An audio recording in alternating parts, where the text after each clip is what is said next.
Hey everybody, welcome back to the Storytime channel. My name is Steven, and let's get into our stories of the day. You need to help my daughter get over her breaking up with you. A few years ago, I was dating a girl named Hannah. I say was because that's no longer the case.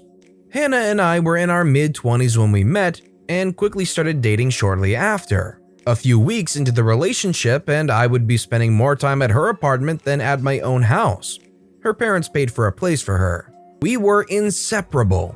Unfortunately, my rose-colored glasses didn't alert me to the emotional burden that I had placed on myself by being with Hannah. Hannah was, unfortunately, not emotionally well.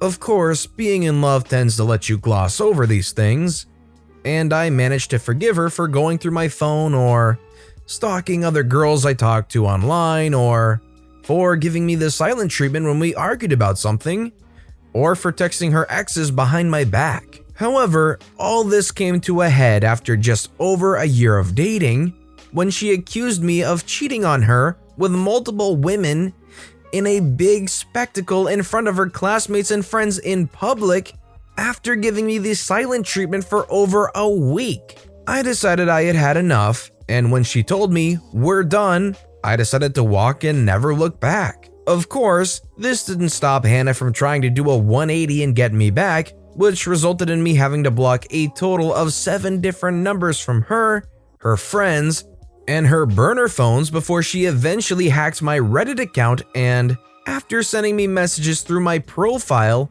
deleted it. I know what you're saying. Where are the entitled parents? Enter stage left. Hannah's family and I had gotten along very well. Her dad and I met weekly for baseball, and her mom and I would often discuss things for her apartment. I would often go over for dinner. It became rather apparent that her parents had difficulty dealing with her emotional well-being, and that they would many times look to me to help her during these episodes. So when Hannah came home in tears that I left her, her parents immediately contacted the one person who was there to help her during her emotional distress: me. In case you weren't paying attention, Hannah and I are in our mid-20s, and I was being contacted by her mother trying to explain how this was a misunderstanding and that I should come take her back. When it became apparent that I was not interested in doing so, her mother allowed Hannah to contact me through her phone, berating me for ghosting her and leaving our fabulous relationship. When Hannah finally hacked my Reddit and I was forced to change a plethora of passwords, as well as check all my accounts for suspicious activity alongside contacting a lawyer, I finally reached out to her family to tell them what had occurred. I was met by her father, stating that I needed to come discuss this breakup with her, that she was distraught and nobody else could help her but me. Apparently, I needed to help the person who broke up with me to get over breaking up with me because I'm her boyfriend. It was then that I said to her father that no, Hannah is not my problem anymore, that I am under no obligation to help her through her breakup, and then informed him of the hacking and threatened legal action. He once again tried to ask me to at least contact her because I could only assume her parents were having difficulty handling her emotionally. I once again repeated what I said, that I have my own feelings to worry about, and reminded him that she broke up with me and you want me to come help her through this? I hung up. I never heard from any of them again, probably because they're all still blocked. That's such a difficult situation to be in because I would imagine you really do feel trapped in a situation like that. Somebody that's so emotionally dependent on you that it gets toxic when you leave. What do you even do? Do you guys have any advice or maybe a story like this that you want to share? Let me know in the comment section down below. I'm your mother, so you should give me half of your work money. Hey guys, so I thought about this from a few days ago and decided to post it here. A little backstory. My mother is not the entitled mom in this story, but her mother is. My mother's family didn't have a whole lot of money growing up and lived in a not so normal home. I don't want to be disrespectful. Her mother, entitled mother, didn't have a job, but nice dad, ND, did. But only $20 a week. They each had 7 kids together. Entitled mother was not the most respectful person in the world and encouraged her kids not to go to college. Out of the 7 kids, my mom was the only one to go to college and graduate. I love you, Mom, if you are reading this. Now, onto the story. While my mom was in college, she knew she needed money, so she started a lawn mowing business. $10 for one mowed lawn. The chaos began whenever her mother found out what business she was doing. One day, my mother opened up the door to find her mother standing there. The following conversation went like this. "Hey Em, how was school today?" Em says it was mediocre. "So I heard you started a lawn mowing business." Em having an "oh shoot, she found out" moment. "Yeah, what about it?" "Well, since I'm your mother and gave birth to you, don't you think I should have half of it?" "Are you serious right now?" "Yes, I'm serious. Give half of it to me now." Em just generally pissed off right now. Fine. My mother then gave her $5 before she walked away. This continued on for a couple of years before she got a then boyfriend, now divorced husband, and decided to move out of that heck hole. You know what I meant. Nice dad understood, while entitled mother realized that meant no more payday for her and tried to stop her. Em yelled at her and told her to stay the freak away from her. She then moved out to stay with her now divorced husband and had 2 children together. They then decided it was not working and decided to get divorced. She then met a new person who was my amazing father and married him after a year and a half of dating. Her and my father then had me and my amazing little brother. She is way nicer than entitled mother. Without going into too much detail, I've experienced situations like this before where family members feel entitled to things you own just because they're your mother or just because they're whatever relation to you. Or, oh, I've done all, they basically try to guilt trip you and it doesn't feel good. "Do my shopping for me." "No, I'm working." So this happened a week or 2 ago. For those who haven't seen my previous post, I'm currently working as an online shopper at a certain orange and maroon British shop. The job basically involves me going around the store picking up shopping for 1 to 8 people at a time. On that day, there was a lady with her teenage-looking daughter, probably no less than 17, who looked a little confused, so I put on my best friendly customer assistance voice while quickly throwing an item in my cart. "Are you alright there, madam?" She darts her head around and says, "We're just looking for the insert item I don't remember." I remember knowing where the item was and I was going to that aisle anyway, so I just said, "Oh yeah, I'm going there right now. I'll show you where they are." I take her to where the item she was looking for was and park up my cart to grab the stuff I need. She asks me to grab it for her. It was on a high up shelf and I'm tall and have long arms and she was pretty short. The daughter was on her phone, so I was just like, of course. She throws the item in her bag and says, "I need the second item next. Could you take me to where that is?" The following conversation ensues. "Oh, sorry, I can't. I need to finish up the shopping." "Well, you're doing shopping anyway. You can just get whatever you need in the same places I need. What if I can't reach?" "There will be other members of staff, or you could ask your daughter to help." "This is incredibly disrespectful. Whatever happened to the customer is always right." "Nothing. I just can't follow you around and do your shopping for you because I have to do my work." "Go get your manager. I'll sort something out with the..." Daughter says, "Oh, for freak's sake, Mom, you're not doing this again." "Don't you swear at me, young lady." Daughter says, "Because I should listen to you? The lady who treats store employees as their servants and calls their manager when it doesn't go her way? I was honestly counting down the minutes until you started being a witch towards the employees." I start to shuffle away. While I can stand my ground in confrontation, I feel super awkward during domestic disputes. "We're going to talk about this when we get home." Then to me, "Where are you going?" Daughter says, "No, we won't. Leave the guy alone. I'm walking home and staying in my room." The mother grabs her daughter by the arm and people are looking into the aisle and skipping it to avoid all this conflict. Thankfully, my little scanner has a button to call a manager, so I quickly press that before things get worse. The manager sees the mother and daughter screaming at each other. Manager says, "Both of you, break it up." Suddenly, the entitled lady becomes like a little child who's telling on a mean classmate. "Oh, thank goodness you're here. Your employee is refusing to help me and told my daughter that he'll get her free stuff if she beats me up." Daughter says, "That's not true. My mom is being her usual self, wanting everyone to bend to her will.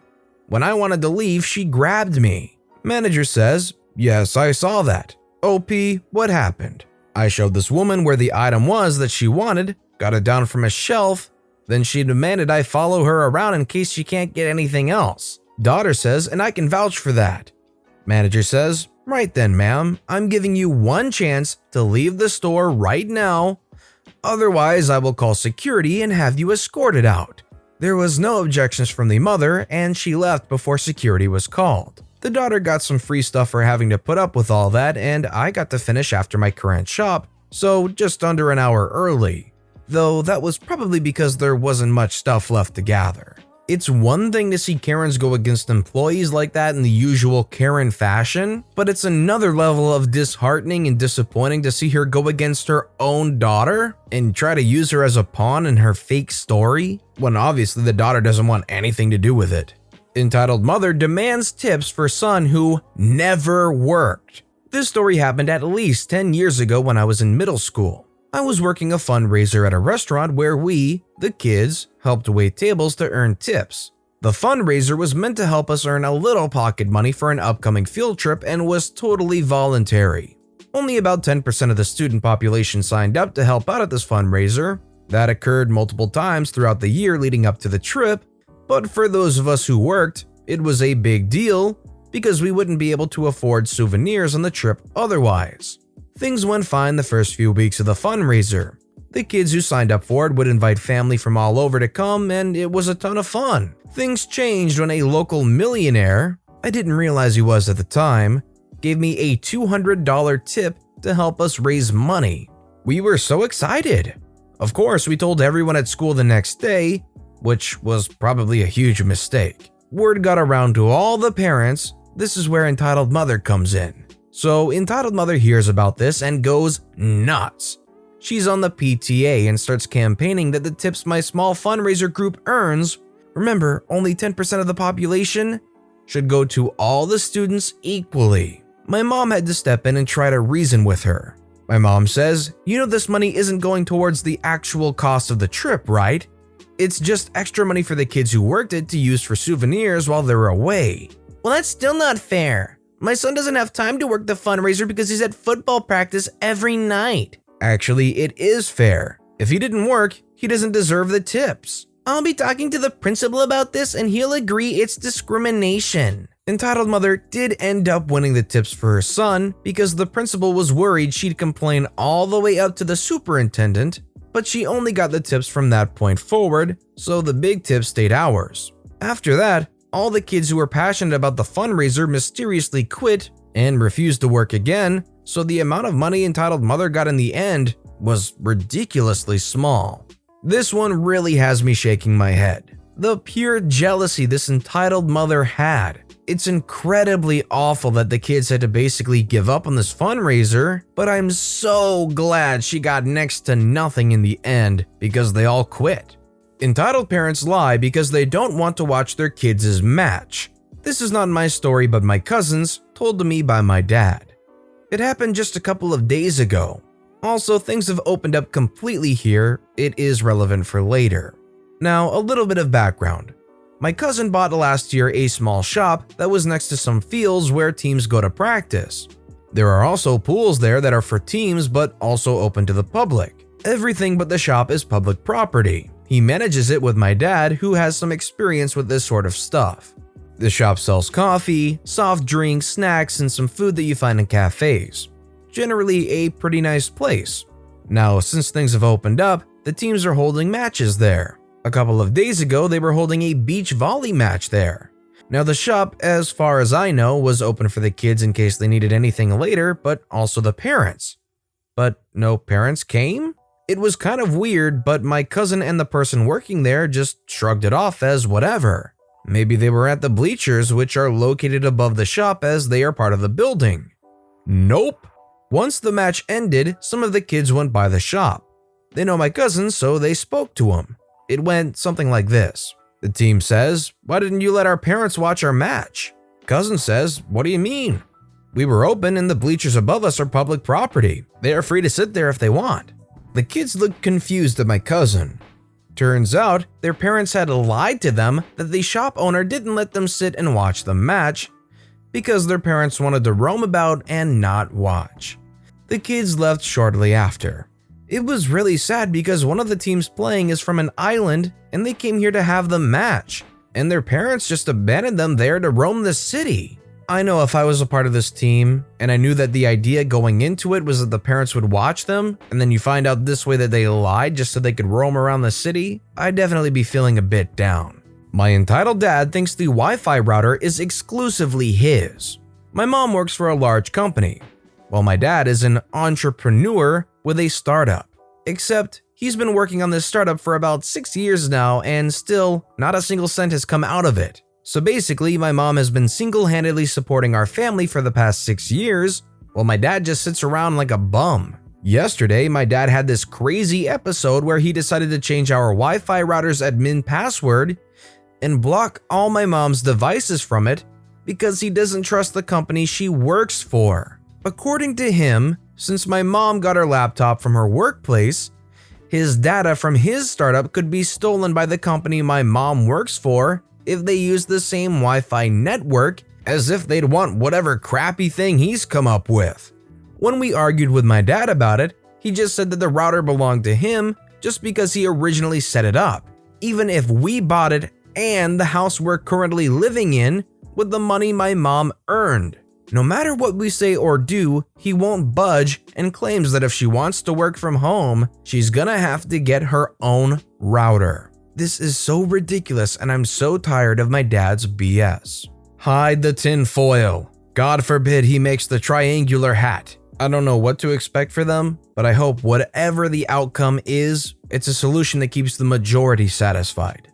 Entitled mother expects me to give her twin sons my toys.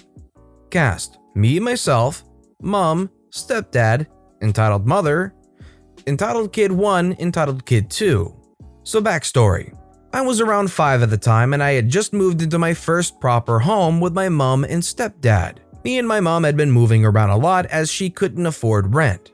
Anyways, a few months after we moved in, I started a new school, and of course that means new friends and snotty parents. I quickly became friends with these twin boys, entitled kid 1 and entitled kid 2. Soon after, it was my birthday and my stepdad surprised me with some really amazing gifts. Lego sets, Barbies, remote control car, etc. I was really happy as I'd never really had proper toys. I also had a playdate on the weekend with entitled kid 1 and entitled kid 2 at my house. We played with my new toys, had lunch, and played in the garden. Then their mom came to pick them up. The twins started crying and I thought it was because they wanted to stay longer, but it turns out they were trying to get their mom to take my toys. So I saw her picking up my toy car and I went to tell my mom. My mom said that she'd come check in a minute as she thought that I was just jealous that someone else was touching my toys. By the time she came out to check, entitled mother already had my remote control car, my big teddy bear, and 2 of my Lego sets in the boot of her car. My mom started yelling at her to give it back. Entitled mother wouldn't though. She said, "But OP already has so many toys. She's a spoiled brat. Just give me and my son some of them." As entitled mother is not watching her kids, they decide to start messing around with the Lego. When I have realized that, I start crying. Entitled mother pipes in again and says, "See, spoiled. She can't share with my children." My mom then storms over to her car, takes my stuff out, and then tells me to go put it back. Entitled kid 1 and entitled kid 2 are screaming because they're not getting their way, and entitled mother decides to phone the cops. In about 15 minutes they arrive, see what's going on, gives entitled mother a strict talking to, as this isn't her first time doing this. The policeman also helps my mom unload the rest of the stuff from entitled mother's car boot. The other policeman asked my mom whether she wanted to file a report. My mom, being a very kind person, decided to let it go. A few weeks later, entitled mother and her 2 kids decided to move schools. I wonder why. So yeah, that's my entitled mother's story. Thank you for taking the time to read it. I feel like having this experience happen to me, I would have some kind of anxiety around other people getting close to the stuff I owned as a result of this. How can you justify stealing another kid's toys? How do you have the cold heart for that? You don't have a heart if you do. But with that being said, that's all the stories we have for today. So what I want to know is, which of these stories was your personal favorite of the day and why? Let me know which story and why in the comments section down below. And thank you all so very much for watching and listening to the Storytime channel today. If you haven't yet, please consider subscribing and don't forget to turn notifications on so you'll never miss an upcoming video from the Storytime channel. Thank you all again so very much for watching and listening to the Storytime channel.